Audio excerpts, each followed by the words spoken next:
Big news, Salman Khan and Rajinikanth একসাথে অ্যাটলি কুমারের সিনেমায়, কিন্তু আল্লু অর্জুনের তাহলে কি হবে? অপরদিকে পুষ্পা 2 এর বিরুদ্ধে মামলা দিতে চায় আল্লু অর্জুনের এক ভক্ত।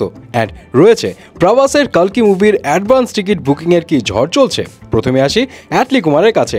অ্যাটলি তো শাহরুখ খানের জওয়ান করে নর্থ ইন্ডিয়া মানে বলিউডেও কাঁপিয়ে দিয়েছে। অ্যান্ড জওয়ানের পর অ্যাটলির নেক্সট প্রজেক্ট কি হবে সেটা নিয়ে বাস যেটা ছিল সেটা হলো আল্লু অর্জুনকে নিয়ে বানানো হবে তার নেক্সট ফিল্ম। বাট koimoi.com-এর রিপোর্টস মোতাবেক আল্লু অর্জুন এই মুভি আর করবে না, কারণ পরিচালক অ্যাটলি কুমার আল্লু অর্জুনকে বলেছিল এইটা 2 হিরো বেসড মুভি হবে, নর্থ ইন্ডিয়া থেকেও একজন সুপারস্টার থাকবে, কিন্তু আল্লু অর্জুন সোলো ব্লকবাস্টার চায়, সে আরেকজনের সাথে ভাগাভাগি করতে ইন্টারেস্টেড না এখনই। যদিও অ্যাটলি আল্লুর বিপরীতে কোন বলিউড সুপারস্টারকে সিলেক্ট করেছিল সেই বিষয়ে তখন কোনো ইনফরমেশন আসেনি, বাট জানা গিয়েছিল সে এখন অন্য সাউথ সুপারস্টারকে খুঁজছে।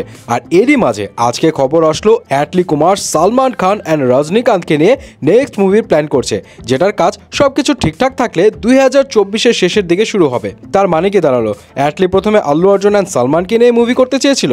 যদি আসলে এটা হতো তাহলে ব্যাপারটা ইতিহাস গড়ত, কিন্তু এখন যেহেতু সালমান অ্যান্ড রজনীকান্ত দুইজনই ফুল ফ্লেজড হিরো রোলে আছে, সো এইটাও কিন্তু হেভি কাঁপাবে। আর আল্লু অর্জুনকে নিয়ে যখন কথা উঠলো তখন বলে রাখি, পুষ্পা 2 তো 15 আগস্ট আর মুক্তি পাচ্ছে না, 3 মাস পরে সে ডিসেম্বরের 6 তারিখে মুক্তি পাবে, কারণ শুটিংয়ের অনেক পোর্শন এখনো বাকি। সো এই যে পিছানো হলো আবার, এটা নিয়ে অনেক ভক্তরাই হতাশ। আর এক ভক্ত তো এত পরিমাণে হতাশ যে সে টুইটারে জানান দিয়েছে পুষ্পা 2 এর মেকার্সরা ভক্তদের আবেগ নিয়ে ছিনিমিনি খেলছে, এটা নিয়ে ব্যবস্থা সে গ্রহণ করবে, প্রয়োজন হলে কোর্টে যে মামলা করবে। এবার আসি কালকির কাছে। প্রভাসের কালকি তো 27 তারিখ মুক্তি পাবে, অ্যান্ড এরই মাঝে অ্যাডভান্স টিকিট বুকিংয়ের ঝড় একটু একটু করে শুরু হয়ে গেছে।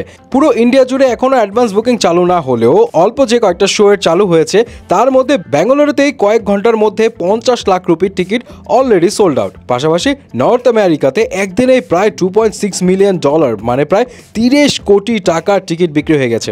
আজকে থেকে হয়তো ইন্ডিয়াতে পুরো দমে অ্যাডভান্স টিকিট বুকিং চালু হবে। সো তখন কি ইনকাম হয় সেটা হচ্ছে আসল বিষয়।